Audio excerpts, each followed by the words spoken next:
NoLimitSquad. It has been a long time coming and we need to learn how to make our own DIY isochain from scratch. That's right, the OG isochain. I wanted to take us through literally the entire process, starting with the store to go to, which in the States would be your local Home Depot or Lowe's. And essentially you'll just need a few things: your carabiner, your chain, your eyebolt, 2 planks of wood, and a 10-foot chain, usually 8, but probably 10 for the taller individuals. And a lot of the employees are friendly. They will help you throughout the entire process. You'll actually see this in action. And we're going to start with the aisle that has the eyebolts and carabiners. This is the holy grail here, and we need to figure out which one of these is going to be the right one. And same thing with the chain. You can't just grab any chain. You have to see how much weight those chains can handle and how much weight those carabiners can handle. There's a force rating in the bottom right hand corner for both of them. And so you also need to make sure that the carabiner can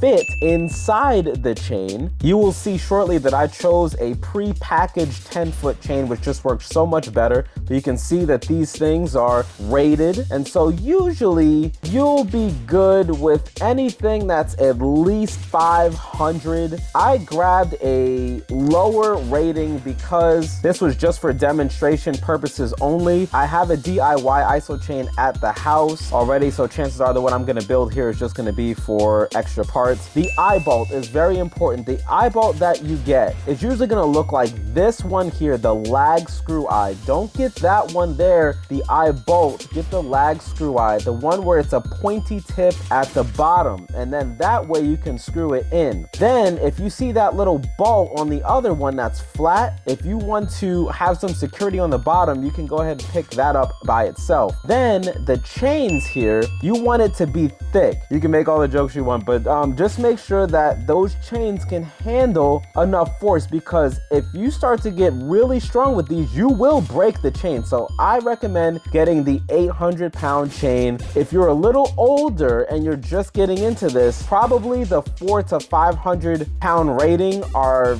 okay, but that's about it. Again, I prefer these pre-packaged ones, so you're gonna see me pick up the 800-pound one in a second. Below this shelf are just feet of chain that you can actually get an employee to come cut for you, which you're actually gonna see in one of the clips in a second. So I actually needed another chain for my belt squat dip belt, which you can see in the cart later, which actually snapped because when I ordered it on Amazon, it wasn't strong enough. So this has nothing to do with our DIY iso chain, but I wanted to show this for if you are getting the chain that isn't pre-packaged. This is what it would look like. The employee would come and cut it there. Again, really friendly. We were chatting it up. He was like, "What are you making, dude?" It's like, "I'm trying to get super strong, like old time strongman." He's like, "What's an old time strongman?"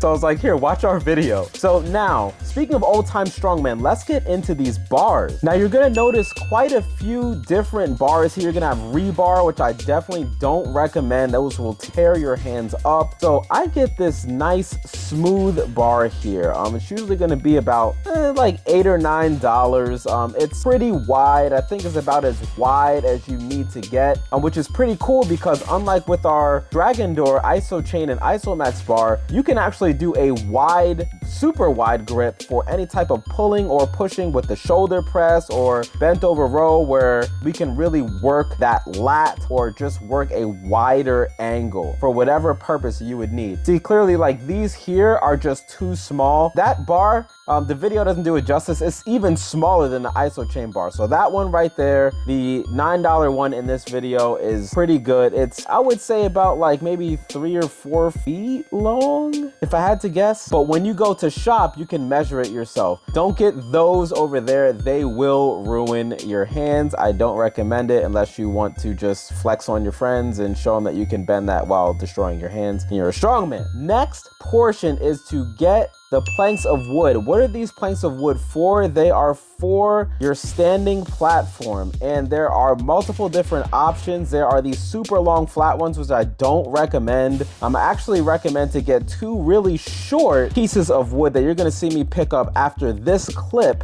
ends. And it's really important that we get the plank of wood that actually is really thick, so when we drill that eyebolt into it, it won't just pull through when we apply just a tiny bit of force. We also have that eyebolt that we were talking about when we looked at that eyebolt nut. You can go ahead and secure it underneath the bottom of the plank of wood. Once we have those two pieces of wood in place, we're really good to go. The price for everything was about $51. You can see here that it came out to $61, but that's because of that belt squat chain for the dip belt that came out to $10.44 that had nothing to do with what we were creating here. So now we have everything we need. Now it's time to start crafting. These are all the materials that are required for our DIY OG ISO chain. With our eyebolt, 2 carabiners, chain, bar, and 2 planks of wood, let's get these strength gains like in the 1960s. So we're first gonna start with this eyebolt. And with the eyebolt, we want to make sure that we are putting some pressure into the piece of wood when you start to screw it in. You can use a hammer at first when you start to screw it in, but I just recommend just putting some shoulder strength into it and just really pushing in until you feel it start to catch in the wood. Once it starts to catch, then we can get a type of bar to go through that eyebolt like this. And it's just a